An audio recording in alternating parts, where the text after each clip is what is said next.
Marwadi university మంచి భవిష్యత్తు కోసం తెలుగు విద్యార్థులు ఇష్టపడే యూనివర్సిటీ. కాల్ 9059052378 9059052379.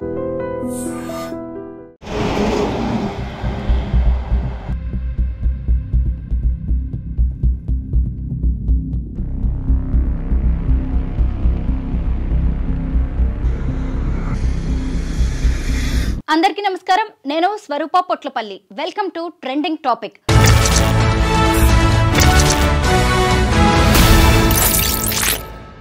సంచలనం సృష్టించిన వరంగల్ డాక్టర్ సుమంత్ రెడ్డి హత్యాయత్నం కేసులో భయంకరమైన విషయాలు బయటకు వస్తూ ఉన్నాయి. ముఖ్యంగా ఆయన మీద హత్యాయత్నం చేయించింది, ఈ కుట్రకు సూత్రధారి ఆయన భార్య ఫ్లోరా మరియాననేని పోలీసులు తేల్చారు. అలాగే అతని మీద దాడికి పాల్పడింది జిమ్ ఓనర్ శామ్యూల్, అతనికి సహకరించింది ఏఆర్ కానిస్టేబుల్ రాజు అని పోలీసుల విచారణలో వెల్లడైంది. వారిని మహారాష్ట్రలో పోలీసులు అదుపులోకి తీసుకున్నారు. అసలు ఎందుకు సొంత భార్యే డాక్టర్ సుమంత్ రెడ్డి మీద హత్యాయత్నానికి ఒడిగట్టింది, దానికి మరో ఇద్దరు వ్యక్తుల్ని పురిగొల్పింది అనే విషయాల మీద పోలీసుల ఇన్వెస్టిగేషన్ మొదలుపెట్టగా అనేక విస్తుపోయే విషయాలు బయటికి వచ్చాయి. ఇక్కడ కనిపిస్తున్నారు కదా డాక్టర్ సుమంత్ రెడ్డి, ఎంత చక్కగా ఉన్నారో చూడండి. ఆయన భార్యే ఫ్లోరా మరియా. వీళ్ళిద్దరికీ 8 ఏళ్ల క్రితం పెళ్ళైంది, అది కూడా ప్రేమ వివాహం. సంగారెడ్డికి చెందిన ఈ డాక్టర్ సుమంత్ రెడ్డి మేనమామ వద్ద ఉండి 5వ తరగతి నుంచి చదువుకున్నారు. ఆ తర్వాత ఎంబీబీఎస్ చేయడానికి ఫారిన్ వెళ్ళాడు. డాక్టర్ చదువు అయిపోయిన తర్వాత ఆయన సంగారెడ్డికి తిరిగి వచ్చి అక్కడ క్లినిక్ ఏర్పాటు చేసుకున్నారు. ఆ టైంలో ఫ్లోరా మరియాతో ఆయనకు పరిచయం ఏర్పడింది. ఆ పరిచయం కాస్త ప్రేమకు దారితీసింది. వారిద్దరూ ప్రేమించుకుంటూ పెద్దల అంగీకారంతో పెళ్లి కూడా చేసుకున్నారు. 8 ఏళ్లుగా వారి కాపురం బాగానే సాగుతుంది. అయితే 3 ఏళ్ల క్రితం నుంచి కొత్త వ్యక్తి వారి మధ్యకు ఎంటర్ అవ్వడంతో ఇక అక్కడి నుంచి మొదలయ్యాయి అసలైన గొడవలు. ఆమెకు పిల్లలు పుట్టట్లేదు, దానికి కారణం కొన్ని అనారోగ్య సమస్యలు. దాంతో ఫ్లోరా మరియా జిమ్కి వెళ్తున్నారు. అక్కడ జిమ్ ఓనర్ అయిన శామ్యూల్తో ఆమెకు పరిచయం ఏర్పడింది. ఆ పరిచయం కాస్త వివాహేతర సంబంధంగా మారింది. వారిద్దరూ చట్టపట్టాలు వేసుకొని తిరగడం, క్లోజ్ రిలేషన్ మెయింటైన్ చేయడం, ఇవన్నీ కూడా కొద్ది రోజుల తర్వాత డాక్టర్ సుమంత్ దృష్టికి వచ్చాయి. ఇది తెలుసుకుని అతను భార్యను హెచ్చరించాడు, ఇది పద్ధతి కాదు, ఇక నుంచైనా సరిగ్గా ఉండు, అతనికి దూరంగా ఉండు, పద్ధతి మార్చుకో అంటూ డాక్టర్ సుమంత్ రెడ్డి భార్య ఫ్లోరా మరియాకు చెప్పారు. ఎంత చెప్పినా ఆమె పద్ధతి మార్చుకోకపోవడంతో ఇక అక్కడుంటే లాభం లేదని, తమ మధ్య ఇంకా గొడవలు పెరిగిపోయే అవకాశం ఉందని డాక్టర్ సుమంత్ రెడ్డి వరంగల్కి మకాం మార్చారు. కాజీపేటలో కొత్త క్లినిక్ ఓపెన్ చేశారు 3 ఏళ్ల క్రితం. ఆ తర్వాత రంగసాయిపేటలోని డిగ్రీ కాలేజీలో ఫ్లోరా మరియా లెక్చరర్గా జాయిన్ అయ్యారు. అయితే ఆ తర్వాత కూడా ఆమె జిమ్ ఓనర్ అయిన శామ్యూల్తో అఫైర్ కంటిన్యూ చేస్తూనే ఉన్నారు. శామ్యూల్ అక్కడికి వచ్చి వెళ్తూ ఉన్నారు, వరంగల్కి రావడం, వాళ్ళిద్దరు కలుసుకోవడం, తిరగడం లాంటివి జరుగుతూ ఉన్నాయి. తర్వాత సుమంత్కి కూడా ఈ విషయాలు తెలిసాయి. ఆయన భార్యకు పదే పదే చెప్పారు, ఇక నుంచి అయినా నువ్వు పద్ధతి మార్చుకుంటే మంచిది, ఆల్రెడీ నువ్వు అలా చేస్తూ ఉండడం వల్లే సంగారెడ్డి నుంచి మనం ఇక్కడికి వరంగల్ వచ్చాము, ఇక్కడ కూడా నువ్వు శామ్యూల్తో క్లోజ్ రిలేషన్ కంటిన్యూ చేయడం మంచిది కాదు అని భార్యకు ఎంత నచ్చ చెప్పినా ఆమె మాత్రం తనకు శామ్యూలే ఇష్టం, అతనే ముఖ్యం అన్నట్టుగా ప్రవర్తించింది. అయితే చివరికి వీళ్ళిద్దరి వ్యవహారం ఎక్కడి వరకు వచ్చిందంటే, అసలు మనిద్దరి మధ్య డాక్టర్ సుమంత్ రెడ్డి అడ్డంగా ఉన్నాడు, అతన్నే తొలగించుకుంటే మంచిది కదా అని చెప్పి ఈ ఫ్లోరా శామ్యూల్తో కలిసి ఒక పెద్ద స్కెచ్ వేసింది. అంటే అతన్ని ఎలాంటి ఆధారాలు దొరకకుండా సొంత భర్తను చంపేయాలని ఆమె ఒక కుట్ర పన్నింది. దీనికి గచ్చిబౌలిలో ఏఆర్ కానిస్టేబుల్గా పనిచేస్తున్న శామ్యూల్ స్నేహితుడైన రాజు సహకారం కూడా తీసుకున్నారు. కొద్ది రోజుల క్రితం ఈ రాజు, శామ్యూల్ ఇద్దరూ కలిసి డాక్టర్ సుమంత్ రెడ్డి మీద హత్యాయత్నానికి ప్రయత్నించారు, అంటే రెక్కీ నిర్వహించారు. అంటే అతను కాజీపేటలోని క్లినిక్ నుంచి వరంగల్లోని ఇంటికి వెళ్లే మధ్యలో వాళ్ళు రెక్కీ నిర్వహించారు. హత్యాయత్నం చేద్దామని ప్రయత్నించినా కానీ అది కుదరలేదు, ఫెయిల్ అయింది. దాంతో ఈ నెల 19వ తేదీన మళ్ళీ కొత్త తేదీ ముహూర్తాన్ని ఖరారు చేసుకున్నారు. ఇద్దరు బైక్ల మీద వాళ్ళు రెడీగా ఉన్నారు. కాజీపేట క్లినిక్ నుంచి 9:30 గంటల ప్రాంతంలో డాక్టర్ సుమంత్ రెడ్డి తన ఇంటికి వరంగల్ వెళ్తూ ఉన్నారు. సరిగ్గా ఎక్కడైతే సీసీ కెమెరాలు లేవో అక్కడ వీళ్ళిద్దరూ ఆయన మీద అటాక్ చేయడానికి ముందుగా ఉండగానే అక్కడ కాపు కాసి ఉన్నారు. డాక్టర్ సుమంత్ రెడ్డి కారులో వస్తుండగా వీళ్ళిద్దరూ అడ్డగించారు.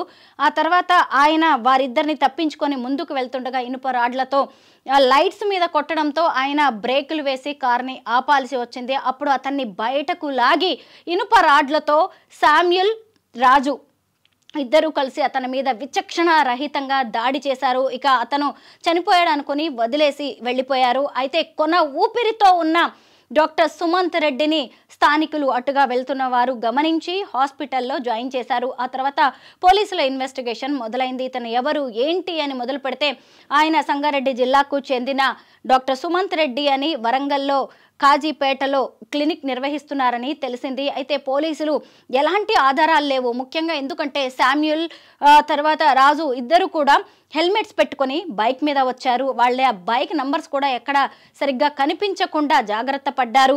అంటే కొన్ని సీసీ కెమెరాలను పోలీసులు ట్రాక్ చేసినప్పుడు కొన్ని చోట్ల వాళ్ళు దొరికారు. అంటే ఫస్ట్ పోలీసులు ఏమనుకున్నారంటే బైక్ మీద వెళ్తున్న వాళ్ళతో ఏదో చిన్న వాగ్వాదం సుమంత్కి జరిగినట్టుంది, దాంతో ఇది కాస్త గొడవకి దారితీసి హత్యాయత్నం వరకు వెళ్ళిందని ఫస్ట్ పోలీసులు అనుకున్నారు. కానీ తర్వాత దీని వెనక ఏదో ఉంది అని వాళ్ళు లోతుగా ఇన్వెస్టిగేషన్ చేశారు. బంధువుల్ని, స్నేహితుల్ని కూడా విచారణ చేసినా ఎలాంటి విషయాలు బయటికి రాలేదు. అలాగే ఇంకొక వైపు ఫ్లోరా మారియాని కూడా పోలీసులు అడగ్గా తమకు ఎవరు శత్రువులు లేరని, ఎవరో కావాలనే ఇలాగా రోడ్డు యాక్సిడెంట్లో ఇది జరిగింది అని ఆమె చెప్పే ప్రయత్నం చేశారు. అంటే నిజంగా కూడా శామ్యూల్, రాజు ఇతని మీద చేసిన దాడిని ఒక రోడ్ యాక్సిడెంట్గా చిత్రీకరించే ప్రయత్నం చేశారు. ఆమె తన భర్త చావు బతుకుల్లో ఉన్నారని ఏడుస్తూ ఒక 2 రోజుల పాటు అటు ఇటు గట్టిగానే నటించడానికి ప్రయత్నించారు. పోలీసులు కూడా ఫస్ట్ ఆమె మీద డౌట్ రాలేదు. ఆ తర్వాత అసలు ఎందుకు సంగారెడ్డి నుంచి కాజీపేటకి ఈయన క్లినిక్ని మార్చారు అనే విషయాల్ని కొంత లోతుగా ఇన్వెస్టిగేషన్ చేసినప్పుడు ఫ్లోరా అండ్ శామ్యూల్కి సంబంధించిన విషయం బయటికి వచ్చింది. అప్పుడు పోలీసులు సుమంత్ కాల్ రికార్డ్ని అలాగే ఫ్లోరా కాల్ డేటాని బయటకు తీసి గమనించగా ఆమె పలుమార్లు శామ్యూల్తో మాట్లాడినట్టుగా పోలీసుల ఇన్వెస్టిగేషన్లో కాల్ డేటాలో బయటకు వచ్చింది. అప్పుడు ఆమెను పోలీసులు అదుపులోకి తీసుకుని గట్టిగా ప్రశ్నించగా కొన్ని విషయాలను బయట పెట్టారు. ఇక అక్కడి నుంచి పోలీసులు విచారణ చేపట్టి ఇటు శామ్యూల్ని, రాజుని ఇద్దరిని అరెస్ట్ చేశారు. అంటే దీని వెనక పూర్తిగా సూత్రధారి మరెవరో కాదు, ఫ్లోరా మరియా అని పోలీసులు తేల్చారు. అంటే తాను డాక్టర్ సుమంత్ రెడ్డిని అడ్డు తొలగించుకుంటే ఇక జీవితాంతం తన ప్రియుడైన శామ్యూల్తో ఉండవచ్చు అని ఆమె భావించారు. అదే ఇప్పుడు డాక్టర్ సుమంత్ రెడ్డి హత్యకు కారణమైంది. మరి ఇక్కడ ఏఆర్ కానిస్టేబుల్ గురించి కూడా మనం ఖచ్చితంగా మాట్లాడుకోవాలి. ఏఆర్ కానిస్టేబుల్ ఈ శామ్యూల్కి ప్రాణ స్నేహితుడు. డబ్బు కోసం ఆశపడి అతనితో చేతులు కలిపి అన్యాయంగా ఏ పాపం పుణ్యం తెలియని డాక్టర్ సుమంత్ రెడ్డిని హత్య చేయడానికి వీళ్ళందరూ కలిసి ప్లాన్ వేశారు. ఇంతకీ కానిస్టేబుల్ని ఎందుకు వాడారు అంటే పోలీసుల ఇన్వెస్టిగేషన్ ఎలా ఉంటుంది, క్లూస్ ఎలాంటివి దొరకకుండా ఈ హత్య నేరం నుంచి ఎలా తప్పించుకోవచ్చు, అసలు ఎలా ఈ మర్డర్ ప్లాన్ వేయాలి, ఇవన్నీ కూడా రాజునే వీళ్ళకి గైడ్ చేశాడు. ఎందుకంటే పోలీసుల సీన్ రీకన్స్ట్రక్షన్ ఎలా ఉంటుంది, నిందితులను ఎలా పట్టుకుంటారు, ఎలాంటి క్లూస్ వదిలేస్తే దొరికిపోతాం, ఇవన్నీ కూడా రాజునే వీళ్ళకి గైడ్ చేశారు. అలాగా వీళ్ళు ఎక్కడ సీసీ కెమెరాలు లేని చోట అటాక్ చేయాలనుకోవడం, తామెవరో గుర్తుపట్టకుండా హెల్మెట్స్ పెట్టుకోవాలనుకోవడం, అలాగే బైక్స్కి ఉన్న నంబర్ ప్లేట్ కూడా సరిగ్గా కనిపించకుండా జాగ్రత్తలు పడడం, ఇవన్నీ కూడా కానిస్టేబుల్ ట్రైనింగ్ అయిన ఈ ఏఆర్ కానిస్టేబుల్ రాజు వారికి తెలియజేయడం అనేది జరిగింది. అలాగా చాలా జాగ్రత్తలు తీసుకొని ఎక్కడ దొరకకుండా ముగ్గురు మొత్తానికి ప్లాన్ వేశారు. పోలీసులని చాలా తక్కువ అంచనా వేశారు. మొత్తానికి పోలీసులు అయితే వాళ్ళని ఒక 72 గంటలు అంటే 2 రోజులు తిరిగేసరికే ఈ ముగ్గురు నిందితులని అరెస్ట్ చేయడం జరిగింది. ఈ ఫ్లోరా మరియు అప్పటిదాకా నటించిన పోలీసులు పక్కాగా ఆధారాలతో సహా అన్ని బయట పెట్టడంతో ఆమె తప్పించుకోలేకపోయింది. ఆమెను కూడా మహిళా పోలీసులు అదుపులోకి తీసుకున్నారు. అయితే ఇంతకీ ఎందుకు వీళ్ళు ఇలా చేశారు అంటే ఇంకొక కారణం అంటూ ఏం లేదు. ఇందులో సుమంత్ చేసిన నేరం కూడా లేదు. అతన్ని ఎలాంటి తమ చేతికి మట్టి అంటకుండా తప్పించుకుంటే అతని ఆస్తుపాస్తులన్నీ కూడా తనవే అవుతాయి, తన భార్యగా తనకి కొంత సింపతి వస్తుంది, కొన్నాళ్ల తర్వాత శామ్యూల్ని పెళ్లి చేసుకోవచ్చు, శాశ్వతంగా అతనితో పాటు ఉండిపోవచ్చు అనుకుంది ఫ్లోరా మరియా. అయితే ఈ దాడి చేసిన తర్వాత ఇక అతను చనిపోయినట్టే అనుకున్నారు శామ్యూల్ రాజు. కానీ ఇప్పటికీ కూడా కొన ఊపిరితో కొట్టుమిట్టాడుతున్నారు. డాక్టర్ సుమంత్ రెడ్డి వాళ్ళు ఇనుప రాడ్లతో భయంకరంగా విచక్షణ రహితంగా కొట్టడంతో అతని స్కల్ మొత్తం పగిలిపోయింది, మెదడు కూడా చితికిపోయింది. తీవ్ర కొన ఊపిరితో ఆయన కొట్టుమిట్టాడుతున్నారు. ఇప్పటికీ వెంటిలేటర్ మీదే చికిత్స అందిస్తూ ఉన్నారు. ఒక్కవేళ టైం బాగుండి అతను గనక ప్రాణాలతో బయటపడిన బ్రెయిన్ డెడ్ అయ్యే అవకాశం ఉందని కూడా వైద్యులు చెబుతున్నారు. ఇదంతా వింటుంటే మనలాంటి వాళ్ళకే, ఏమాత్రం సంబంధం లేని వాళ్ళకే ఎంతో బాధగా అనిపిస్తోంది. ముఖ్యంగా ఒక వివాహేతర సంబంధం అనే అది ఒక వ్యక్తి ప్రాణాలు తీసే వరకు వెళ్ళింది. ముగ్గురిని హంతకులుగా, నిందితులుగా ఈరోజు సమాజం ముందు నిలబెట్టింది.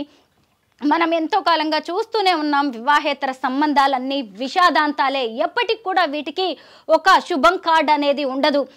ఇలా ఎంతో మంది వివాహేతర సంబంధాలు పెట్టుకొని తమ పార్ట్నర్స్ని, భర్తని లేదంటే భార్యని అడ్డు తొలగించుకోవడం, లేదంటే తమ సుఖానికి అడ్డంగా ఉన్నారని చివరికి పిల్లల్ని కూడా లేపేయడానికి కూడా వెనకాడట్లేదు. క్షణిక సుఖానికి అలవాటు పడి ఇలాంటి దారుణాలకి ఒడిగడుతున్నారు.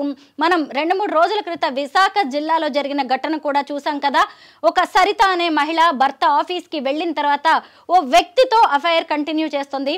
భర్త ఆఫీస్కి వెళ్ళిన తర్వాత అతను వచ్చి వెళ్ళడం పక్కింటి దీపిక అనే ఆమె చూసింది అని ఆమె మీద హత్యాయత్నానికి సరిత తన ప్రియుడితో కలిసి పాల్పడింది. రాత్రి 10 గంటల సమయంలో దీపిక ఇంటికి వెళ్ళి ఆమె నోట్లో గుడ్డలు కొక్కి ఆమె తల మీద విచక్షణ రహితంగా బాది చంపే ప్రయత్నం చేశారు. అదే టైంలో ఆఫీస్ నుంచి ఇంటికి వచ్చిన సరిత భర్త పక్కింట్లో ఏవో అరుపులు, కేకలు వినిపించడంతో వెళ్ళి చూసేసరికి తన భార్య అయిన సరిత మరో వ్యక్తితో కలిసి దీపికను చంపాలని చూస్తుండడం గమనించి ఆయన వెంటనే పోలీసులకు ఫోన్ చేసి వాళ్ళని రప్పించి దీపికను ప్రాణాలతో కాపాడాడు.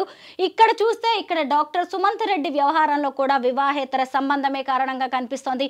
ఈ మధ్య కాలంలో చూసినప్పుడు ఈ తెరచాటు బాగోతాలు, ఈ యవ్వారాలు బాగా ఎక్కువగా పెరిగిపోయాయి. ప్రేమ పెళ్లి కావచ్చు, లేదంటే పెద్దలు కుదిర్చిన సంబంధాలు కావచ్చు, తమ జీవిత పార్ట్నర్ని కాదని ఇంకెవరి కోసమో, ఇంకే సుఖం కోసమో, డబ్బు కోసమో, ఆస్తి కోసమో ఇలా వివాహేతర సంబంధాలకి తెగబడుతున్నారు. తీరా చూస్తే తమకు నచ్చింది చేయడానికి, తమ సుఖం తాము చూసుకోవడానికి ఇలాంటి డాక్టర్ సుమంత్ లాంటి వాళ్ళని చంపేయడానికి కూడా వాళ్ళు వెనకాడట్లేదు. కానీ వీళ్ళు చేస్తున్న తప్పు ఒకటే, అంటే ఫస్ట్ ఒక అఫైర్ పెట్టుకోవడం అనేది ఒక తప్పు, ఆ తప్పును కప్పిపుంచడానికి ఇంకొక తప్పు, తప్పుల మీద తప్పులు చేస్తూ ఎదుటి వాళ్ళ ప్రాణాలను తీయడానికి కూడా వెనకాడట్లేదు. చివరికి సమాజం దృష్టిలో హంతకులుగా, నిందితులుగా మిగిలిపోతున్నారు. ఇప్పుడు ఫ్లోరా మరియా చేసిన పని ఎలాంటిదో మనం అందరం చూసాం కదా. సమాజం ఆమెను మనిషిగా చూస్తుందా? శామ్యూల్ అనే వ్యక్తికి ఇంకెవరూ లేరా, వీళ్ళిద్దరూ కలిసి జీవించాలి అనే ఒక దుర్బుద్ధితో ఏ పాపం ఎరగని డాక్టర్ సుమంత్ని చంపేయాలని చూడడం, వీటన్నిటిని చూస్తుంటే అసలు మానవ సంబంధాలు ఎలాగా మంట కలిసిపోతున్నాయి. ఇలా ఎంతమంది తెలిసో తెలియకో, పైగా తాము అతి తెలివి గలవాళ్ళం, తాము ఏం చేసైనా కానీ తప్పించుకోగలం, ఎవరికి ఆధారాలు దొరకకుండా జాగ్రత్త పడగలం అనే అతి తెలివితో పోలీసుల్ని తక్కువ అంచనా వేసి ఎదుటి వారి ప్రాణాలని తీయడానికి కూడా వెనకాడట్లేదు. ఇప్పుడు మొత్తానికి డాక్టర్ సుమంత్ ఉదంతం అనేది అందరినీ భయపెడుతోంది. ఫ్లోరా మరియా లాంటి వాళ్ళు ఇన్ని రోజులు కాలేజీ లెక్చరర్గా ఆమె పనిచేసింది. ఈమె ఎంతమందికి విద్యాబుద్ధులు నేర్పించి ఉంటుందో, ఈమె తన జీవితంలో మాత్రం ఇలా ఒక నిందితురాలిగా, ఒక హంతకురాలిగా, అసలు సమాజం ఈమెని ఒక నీచురాలిగా చూసేలా నిలబడిపోయింది.